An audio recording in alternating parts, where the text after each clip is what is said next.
सोचिए आप यूएस में पैदा होते हैं, वहीं बड़े होते हैं, वहीं पढ़ाई करते हैं, पर एक दिन आपसे कहा जाए कि आप इस देश के सिटीजन नहीं हो। ये सिर्फ एक इमेजिनेशन नहीं बल्कि डोनाल्ड ट्रंप की नई पॉलिसी का सच हो सकता है। डोनाल्ड ट्रंप एक बार फिर प्रेसिडेंट बन गए हैं और साथ ही एक पुराना और कंट्रोवर्शियल मुद्दा वापस से जिंदा हो गया है, बर्थ राइट सिटीजनशिप। ट्रंप का कहना है कि जो भी इलीगल इमिग्रेंट्स के बच्चे यूएस में पैदा होते हैं उनको ऑटोमेटिक सिटीजनशिप नहीं मिलना चाहिए। लेकिन ये सिर्फ अमेरिका का मुद्दा नहीं है, इंडिया पर भी इसका बड़ा इम्पैक्ट पड़ सकता है। अगर ट्रंप ने ये रूल लागू कर दिया तो इंडियन इमिग्रेंट स्टूडेंट्स और प्रोफेशनल्स का फ्यूचर कैसे बदल सकता है? क्या ये यूएस कॉन्स्टिट्यूशन के अगेंस्ट है और ट्रंप इससे लीगल हर्डल्स क्रॉस करके लागू कर भी पाएंगे या फिर नहीं? आज हम इसी टॉपिक को डिटेल में समझने वाले हैं। बर्थ राइट सिटीजनशिप का कॉन्सेप्ट, ट्रंप के प्लान्स, लीगल चैलेंजेस और सबसे बड़ा सवाल, इंडिया पर इसका इम्पैक्ट क्या होगा? ये एक बहुत बड़ा जियोपॉलिटिकल गेम चेंजर हो सकता है। तो चलिए शुरू करते हैं। Donald Trump and birthright citizenship, since when has this issue been ongoing? Donald Trump पहली बार साल 2018 में ओपनली बर्थ राइट सिटीजनशिप खत्म करने की बात कही थी। उस वक्त उन्होंने कहा था कि ये पॉलिसी इमिग्रेशन सिस्टम का मिसयूज हो रहा है। उनका कहना था कि इलीगल इमिग्रेंट सिर्फ अपने बच्चों को यूएस का सिटीजन बनाने के लिए अमेरिका आता है, लेकिन तब यूएस कॉन्स्टिट्यूशन का 14th अमेंडमेंट उनके अगेंस्ट खड़ा हो जाएगा, जिसमें क्लियरली लिखा है कि जो भी बच्चे यूएस की बाउंड्री में पैदा होते हैं वो ऑटोमेटिकली यूएस सिटीजन होगा। उस वक्त ये प्रपोजल सुप्रीम कोर्ट और कांग्रेस में फेल हो गया, लेकिन 2024 में ट्रंप ने वापस ये मुद्दा उठाया और अब जब वो साल 2025 में फिर से प्रेसिडेंट बने हैं तो ये रूल वापस डिस्कस हो रहा है। ट्रंप के सपोर्टर्स कह रहे हैं कि ये इमिग्रेशन कंट्रोल का एक जरूरी स्टेप है, जबकि अपोजिशन और लीगल एक्सपर्ट्स बोल रहे हैं कि ये अनकॉन्स्टिट्यूशनल है और कोर्ट में टेक नहीं पाएगा। लेकिन सवाल ये है कि बर्थ राइट सिटीजनशिप का कॉन्सेप्ट क्या है और इसको बदलने में ट्रंप को क्या चैलेंजेस फेस करने पड़ सकते हैं। What is birth right citizenship? US constitution के 14th अमेंडमेंट के अकॉर्डिंग जो भी व्यक्ति यूनाइटेड स्टेट में पैदा होता है, चाहे उसके पेरेंट्स किसी भी देश से हों, उसको ऑटोमेटिकली यूएस सिटीजनशिप मिल जाती है। ये पॉलिसी अमेरिका ने 1868 से लागू की है और इससे जनरेशन ऑफ इमिग्रेंट्स ने यूएस में लीगली सेटल होने का फायदा उठाया। लेकिन ट्रंप का कहना है कि ये रूल इलीगल इमिग्रेंट्स के लिए एक लूप होल बन गया है, जिससे एंकर बेबी सिस्टम प्रमोट हो रहा है। Now what is the anchor baby system? ये एक टर्म है जो ट्रंप सपोर्टर्स यूज करते हैं, जिसमें कहा जाता है कि इलीगल इमिग्रेंट्स अपने बच्चों को सिर्फ इसलिए यूएस में पैदा करते हैं ताकि उनको यूएस सिटीजनशिप मिल सके, जिससे उनके पेरेंट्स भी वहां सेटल हो सके। ट्रंप ने 2024 इलेक्शन कैंपेन में कहा था कि अगर वो प्रेसिडेंट बने तो एक एग्जीक्यूटिव ऑर्डर साइन करेंगे जो इलीगल इमिग्रेंट्स के बच्चों की ऑटोमेटिक सिटीजनशिप बैन करेगा। लेकिन ये इतना आसान नहीं है। Legal challenges Trump is facing in ending birth right citizenship. Trump पहले भी साल 2018 में बर्थ राइट सिटीजनशिप खत्म करने की बात कर चुके हैं, लेकिन तब भी लीगल एक्सपर्ट्स ने इससे अनकॉन्स्टिट्यूशनल बताया था। अब जब ट्रंप वापस पावर में आए हैं तो उन्होंने इस प्लान को फिर से रिवाइव किया, लेकिन इससे लागू करने में उन्हें बड़े लीगल हर्डल्स का सामना करना पड़ रहा है। Number 1, US violation of the constitution. Birth right citizenship US constitution के 14th अमेंडमेंट में लिखा गया है, जिसमें क्लियर है कि जो भी अमेरिका में पैदा होता है, चाहे उसके माँ बाप किसी भी कंट्री से हो, वो ऑटोमेटिकली यूएस सिटीजन होगा। ट्रंप का प्लान डायरेक्टली इस कॉन्स्टिट्यूशनल राइट को चैलेंज करता है और इसी वजह से लीगल एक्सपर्ट्स कह रहे हैं कि ये ऑर्डर सुप्रीम कोर्ट में टेक नहीं पाएगा। Number 2, court cases and blocked orders. जब भी किसी प्रेसिडेंट का एग्जीक्यूटिव ऑर्डर कॉन्स्टिट्यूशनल राइट के अगेंस्ट होता है तो कोर्ट उसे ब्लॉक कर सकती है। ट्रंप के पहले भी इमिग्रेशन से रिलेटेड ऑर्डर्स कोर्ट ने ब्लॉक किए थे और इस बार भी बर्थ राइट सिटीजनशिप को लेकर नए लॉ सूट्स फाइल हो रहे हैं। एक्सपर्ट मान रहे हैं कि अगर ट्रंप ने ऑर्डर साइन किया भी तो कोर्ट तुरंत उस पर स्टे लगा देंगे। Number 3, Congress approval is needed. Trump चाहते हैं कि ये चेंज सिर्फ एक एग्जीक्यूटिव ऑर्डर से हो जाए। कॉन्स्टिट्यूशन को बदलने के लिए कांग्रेस की अप्रूवल चाहिए होती है। अभी एक पॉलिटिकल सिनेरियो में कांग्रेस में स्ट्रॉन्ग अपोजिशन है जो ट्रंप के इस प्लान को इजीली पास नहीं होने देगा। मतलब अगर ट्रंप लीगली इसको पुश भी करते हैं तो भी उन्हें कांग्रेस और जुडिशरी दोनों से फाइट करनी होगी। Number 2, supreme court final decision. अगर ट्रंप का एग्जीक्यूटिव ऑर्डर चैलेंज होता है, जो कि ऑलमोस्ट कंफर्म है, तो ये केस फाइनली सुप्रीम कोर्ट तक जाएगा। अभी तक सुप्रीम कोर्ट का स्टैंड क्लियर है कि 14th अमेंडमेंट का इंटरप्रिटेशन सिंपल है, born in the US means citizen of the US. जब तक सुप्रीम कोर्ट इस रूलिंग को बदलती नहीं, तब तक ट्रंप के प्लान लीगली इन्फोर्स नहीं हो सकते। करेंट सिचुएशन,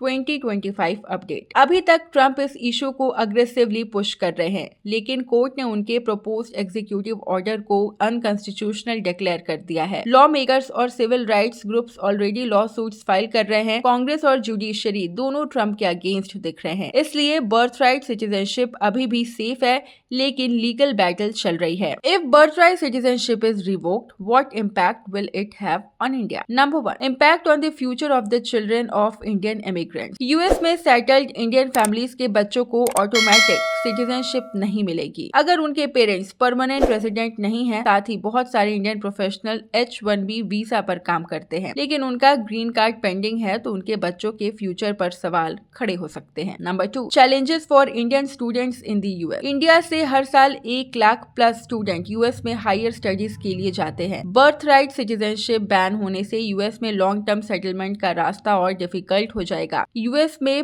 पढ़ने जाके सेटल होना चाहते हैं, उनके ऑप्शंस कम हो सकते हैं। Number 3, challenges for green card H-1B visa holders. Indians के यूएस इमिग्रेशन सिस्टम पर बहुत बड़ा कंट्रीब्यूशन है। अगर सिटीजनशिप के रूल्स और टफ हो जाते हैं, तो इंडियंस का PR लेने का प्रोसेस और भी स्लो हो सकता है। Number 4, indirect impact on India US relation. India और अमेरिका का डिप्लोमेटिक रिलेशन पे डायरेक्ट इम्पैक्ट नहीं होगा, लेकिन अगर इंडियन प्रोफेशनल्स और स्टूडेंट्स का यूएस में जाना कम हो गया तो ब्रेन ड्रेन में कमी हो सकती है। IT और मेडिकल सेक्टर्स के इंडियन प्रोफेशनल्स को यूएस में वर्क वीजा या PR मिलना और मुश्किल हो सकता है। तो दोस्तों, ये था एक डिटेल ब्रेकडाउन ट्रंप की बर्थ राइट सिटीजनशिप पॉलिसी का। आपको क्या लगता है, क्या ये स्टेप सही है या नहीं? क्या यूएस में बॉर्न बच्चों को ऑटोमेटिकली सिटीजनशिप मिलनी चाहिए या फिर नहीं? आपका ओपिनियन कमेंट में जरूर शेयर करें। अगर आपको ये वीडियो इन्फॉर्मेटिव लगी हो तो लाइक करें, शेयर करें और चैनल को सब्सक्राइब करना ना भूलें। Thanks for watching.